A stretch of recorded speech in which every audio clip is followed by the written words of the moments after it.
sometime today. There we go. As soon as you say it, you see, Ian, as soon as you start talking to the technology, it goes live.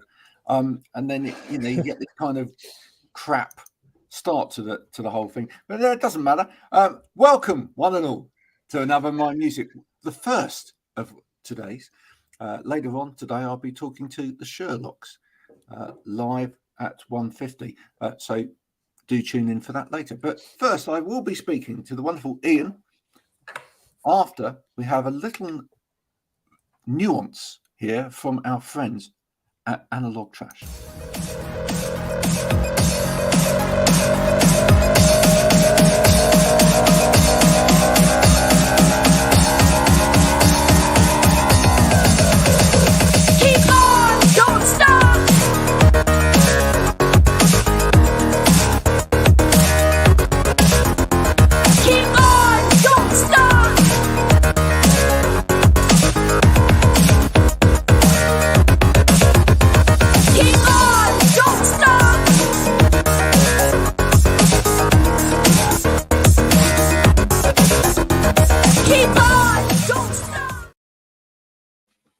There you go. That'll wake you up. That's woken us all up at the beginning of the day. And if anyone wants to know anything more about Analog Trash, there it is down at the bottom of the screen. There's the website. Do go there. Fill your boots with wonderful music. Music like that, which has been made by our friend here, Ian. Explain to people what TNWR stands for. TNWR stands for The Noise Who Runs. Yes. Which is a direct translation from the French phrase for gossip, the grapevine. Oh, is it? Yeah. That's where it comes from, right? I think I don't do it right because the restaurant that was called this when I first moved to France was called Au Bricicot. My French is terrible. Au Bricicot. After 6 years. But I don't think that's the actual phrase. That's the name. That's what you would call a restaurant, which is not how you would use the phrase, but it's still bricicot. The noise who runs. That's it's a lovely saying. Why did you pick it? Because I guess because I like to hide. I'm not used to being in the spotlight, but the project is bigger than some. The idea of the project is just the songs is what I want to give people in terms of the content. And if you have a name, particularly if it's a slight name, this guy who did lyrics for Sneaker Pimps, I think it's a distraction. So it has a life of its own. So I needed a project name. And names are very hard to settle on for anything. So it came to me by chance. I asked what the direct translation is. My girlfriend said, in English, it doesn't mean a thing. And I said, but it sounds like an ancient Native American name, which would be part of it. And it's like, so it just has it's a big name. It's true, isn't it? And actually, what you said there is absolutely right. If you think about it, if you go to name a baby, when a couple before a couple have a baby, there are thousands of books out there, aren't there?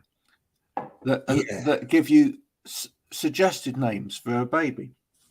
There are multiple websites that do that.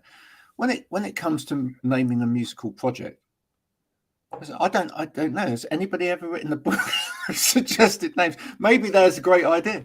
Maybe someone could do that. It could be. I mean, I think the name of the band is very hard. Song titles, they come easily. Yeah. Album titles follow an obvious pattern, but with a band name, it's a big deal.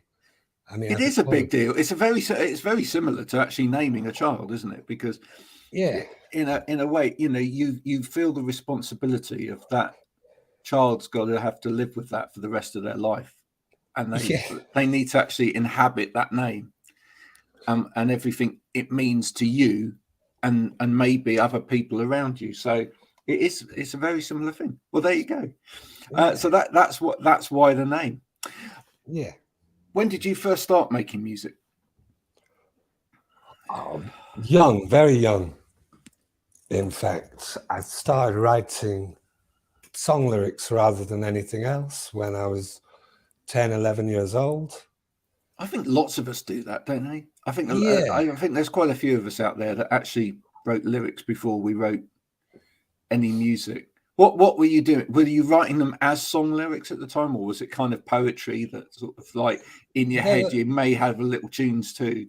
Yeah, I think really they were written as in the structure of song lyrics, with no attention paid to any musical idea or possible, this one line is very long, this one is very short.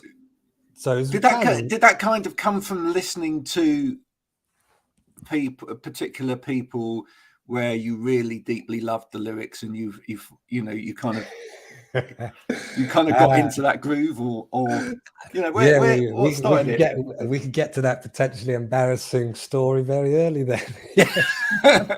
When you're 12, 13, you can be a little bit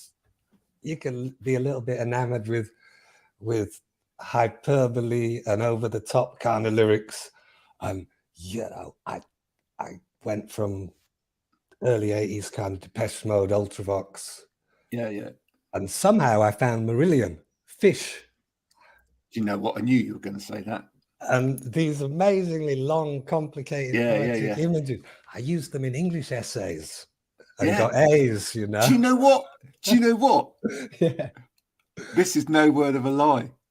I sat next to a friend of mine in a mock, right, for English when I was at school.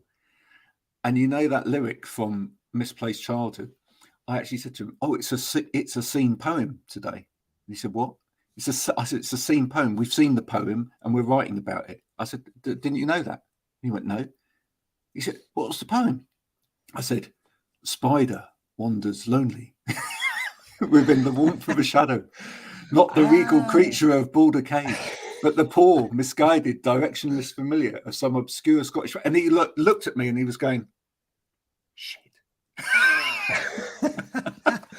So there you go. We have that in common, my friend. We have that in common. But that was it. So, it was huge, expansive lyrics, and I just thought, I had hugely long lyrics, and then Liam from Sneaker Pimps started doing music, getting equipment, and he said, "Oh, you have a lot of lyrics. I will try and put them to music." And then they would come back with huge chunks. Well, that couldn't do anything with that because it was basically prose. So kind of we learned a lot about the relationship between music and lyrics and how they can lift one another, how you can work it. A great piece of music can hold up a bad lyric. Yeah. Good lyrics can resurrect a kind of average song, and hopefully it all balances out. I think by the time we came to do Becoming X, we'd reached a level with lyrics and music where it was like, we're quite good at this. It was still a surprise, and then that it worked so well. With lyrics, you then have to hand them over to a singer. That sometimes that could be a problem.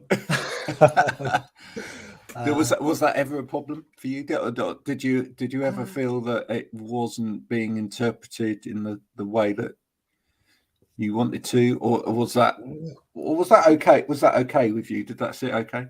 That was always okay. Chris, Liam, and I were from the same part, Teesside. We have the same growing up experiences.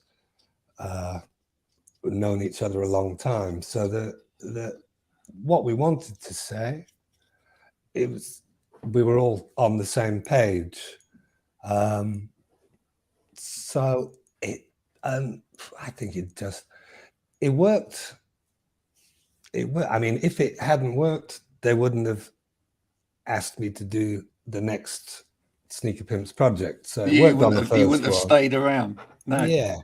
But no, there were some times when, later on, Chris would say, can we change this line so that it starts with a hard consonant because it's much better for my singing. For singing, yeah. That's the thing, isn't it? But but I'm not Bernie Taupin. I'm not going to take my I'm not going to take my lyrics back because you threatened to change a word. I'm a journalist.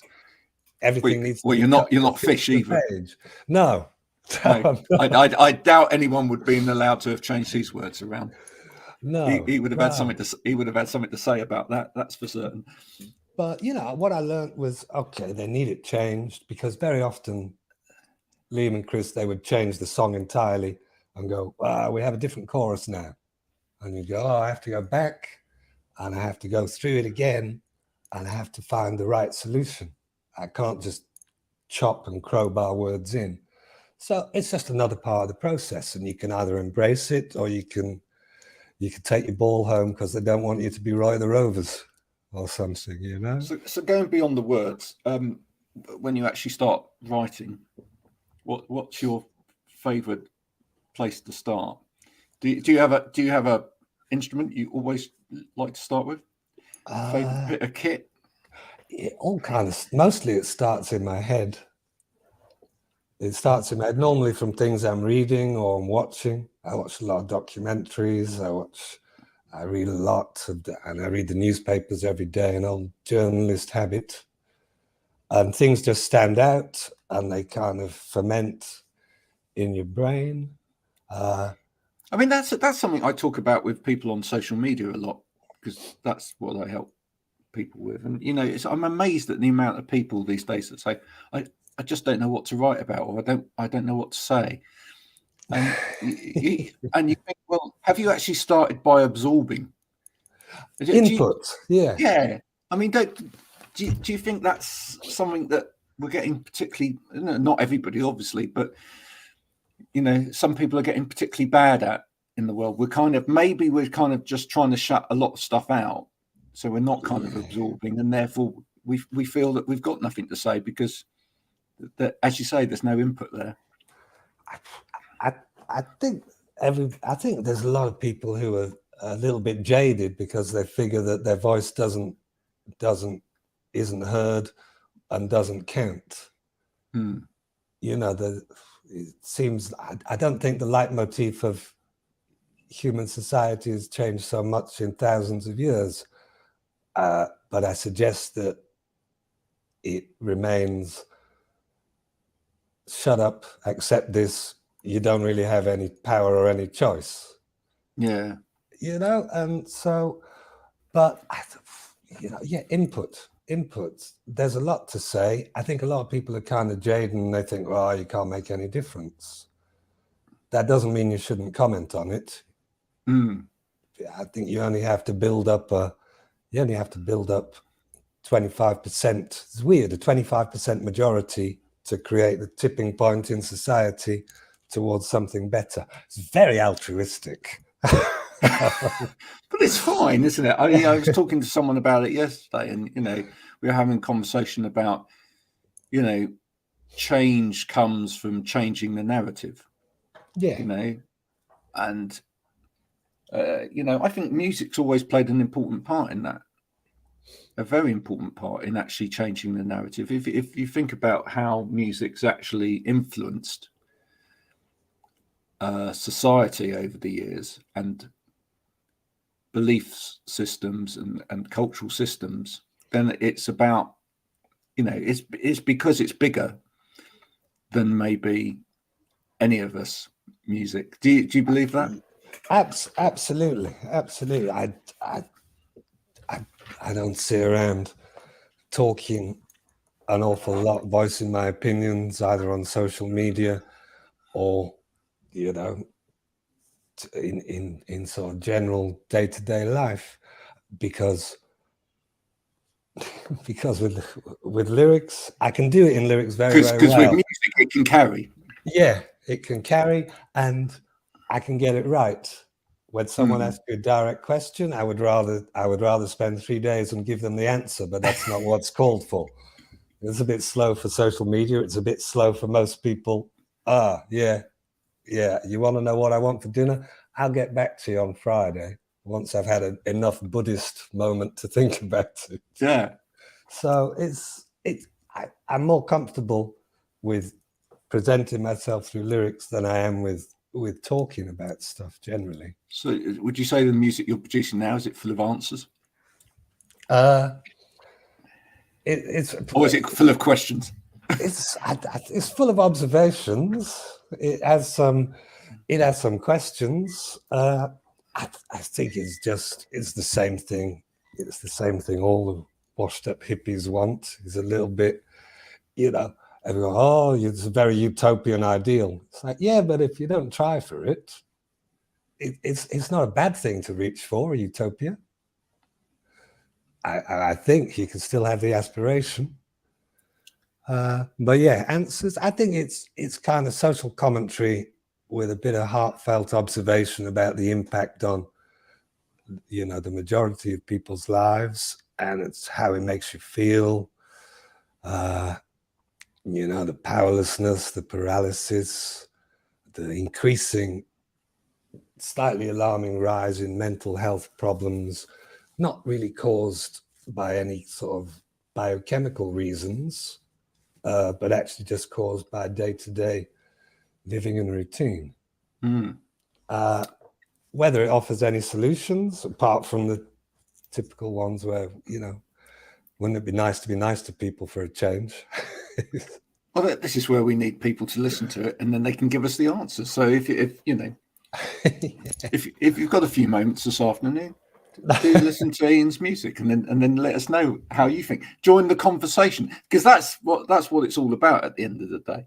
I think if people who are creative actually spark the conversation in the first place, it's then for other people to come back and join in. And the other lovely thing about music, I don't know whether you agree with this, but I think the other great thing about music is that sometimes how it sparks the interest or observation in the listener isn't exactly what we would have thought in the first place, but it adds color to it. It adds something back into the conversation we started.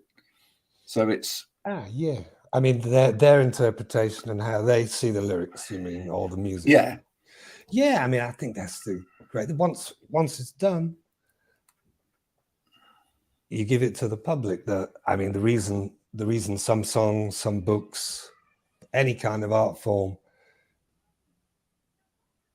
achieves a big audience is because there's room for the people to move within the story. They can put themselves in the story, they can apply that to their own experience, they can bring their experience to it.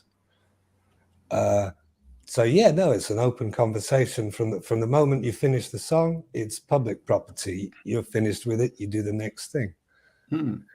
Basically the same song on repeat from my point of view. It's like, what have you been listening to lately? Is there anything out there that you've heard lately that you've thought, no, that's just truly awful? Last time I went to the hairdressers, I was quite surprised by what I'm hearing on the radio. It was like, really? Is this mainstream radio? Is this bad? Yeah, this is bad now. It was, yeah, it's like the 80s revival still seems to be happening, and I'm not sure about the 80s revival, to be honest. I enjoyed lots of 80s music, but in the 80s, as I remember it, mostly the top of the pops charts, it was like, okay, there's 90% of terrible things, and Depeche Mode are on. This is great. The Smiths are on. Wonderful. Yeah. There was in every decade, there's a small amount of brilliant things and a whole load of rubbish that you don't remember. I remember the battle of the haircuts between Nick Kershaw and Howard Jones. Nick Kershaw and Howard Jones. Yeah. See, Howard Jones, I think Liam laughed at hell at me. I bought that second album of Howard Jones, which was noticeably dreadful compared to the first. And Nick Kershaw was just a weird little guy, wasn't he? No disrespect, but he was like, okay, what is this? Yeah. And that Save the Whale song on his second album, it was just weirdly too much. You shouldn't be so overt, I think. Very nice gesture. Yeah. I preferred the first album. Yes. Yeah. Yeah. Human Racing, I thought was a great song. Yeah. is. You know, I felt that, you know, that made you think. That made you that was, you know, it had a kind of film noir type feel to it. It was really well done. But as you say, Save the Whale, kind of Yes had already done it. and probably shouldn't have. I probably feel nobody probably should do it as a song. It's probably, actually, if you want to save the whale, you probably need to actually go out and save whales on a boat. Well, there is this. Yeah, you could do that. It's tough, you know. But Do you think? Is there something good that you're hearing in music at the moment? Is there something that you're feeling? Actually, this is a line of creativity that I really enjoy. I mean, I teach musicology up at the local university here, so I have, you know. So you listen all the time. You get students bringing it to you. Go, yeah. Sir, have you listened to this? Yeah, I have.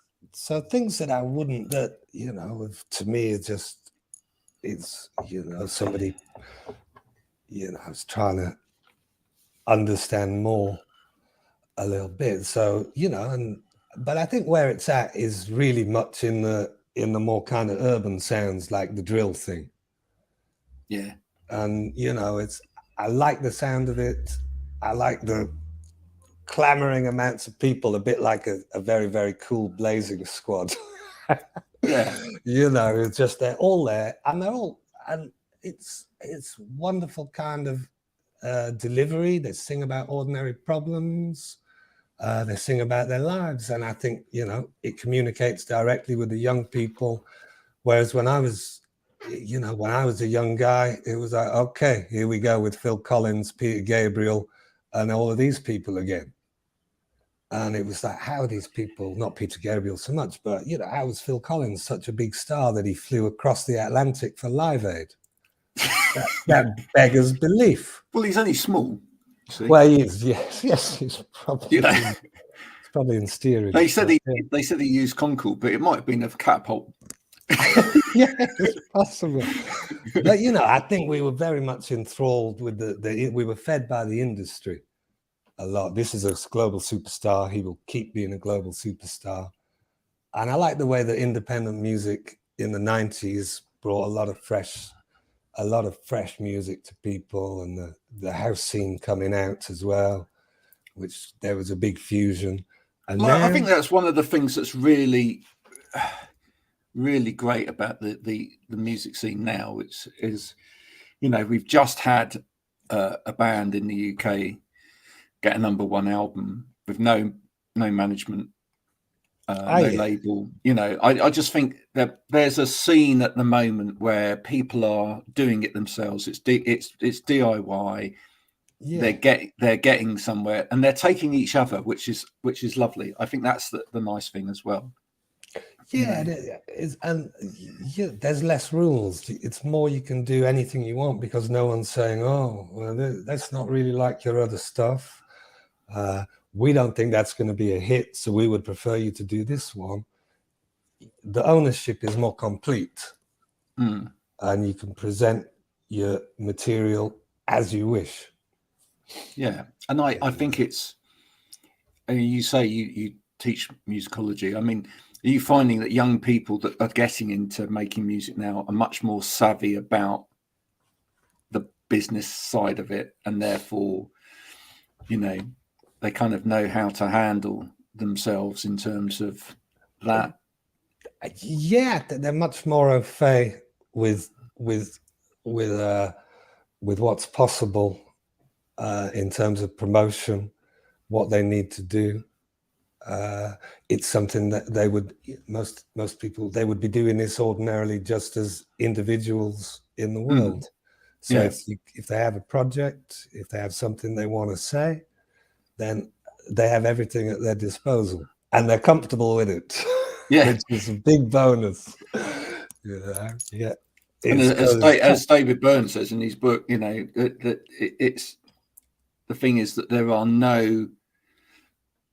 kind of no financial barriers to that now, in a way. in the yeah, everything from distribution down to making music, down to promoting music, etc. It's not like you've got to sign a piece of paper before it happens. No, absolutely. Well, that's David Byrne from Talking Heads. Mm. Yeah, he's got a good brain. He does have a good brain. I do like Talking Heads and David Byrne very much. But yeah, absolutely. It's funding's always been a problem, and so it seems like the preserve of people who have a lot of money generally have less to say about the problems of the world because they are unaffected by the problems of the world. So whereas you probably used to have a lot of more working class voices being a little bit angry or a little bit critical about the system and society, you can get a lot of stuff that it just doesn't speak to anybody at all. It doesn't reflect anything about their world. Mm.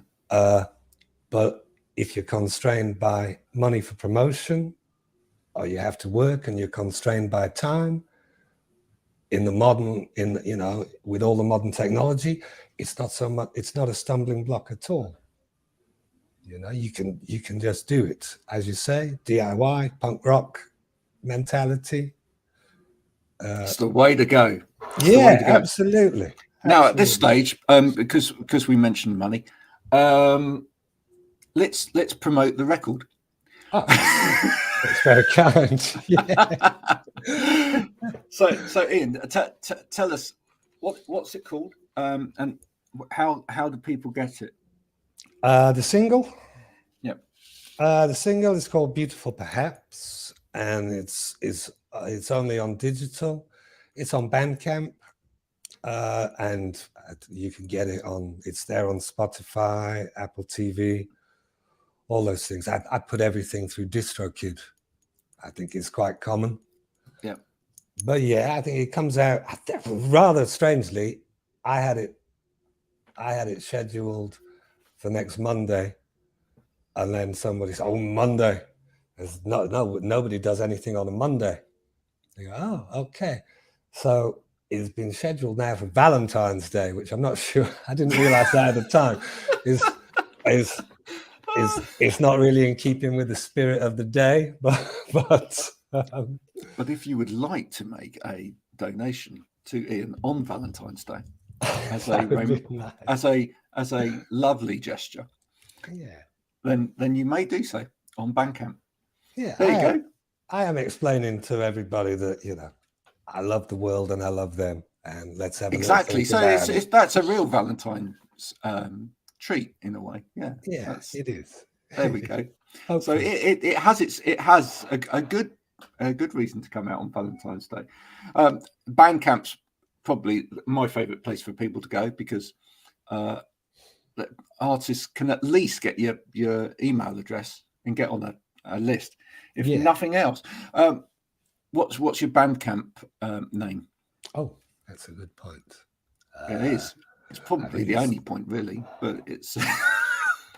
He checks very quickly on his brain, which sometimes it doesn't like me. I am going slow. I'm a computer. Oh, yeah, it's just because I'm all over the place with this stuff. What you can't see is Ian's got 500 tabs open at the top of his browser from all of the different music things that he's got open.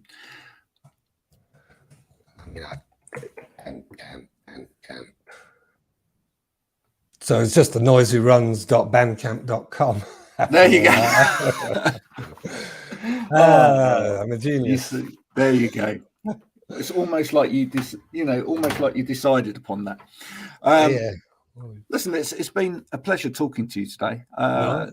We've put the world to right a little bit more, and I've learned a little bit about you, sir, which has been lovely. That's been very nice. Thank you. Cool. If you would like to, in all seriousness, folks, if you would now like to investigate Ian's music, please do that. We'll try and put the links under this as it goes out as well.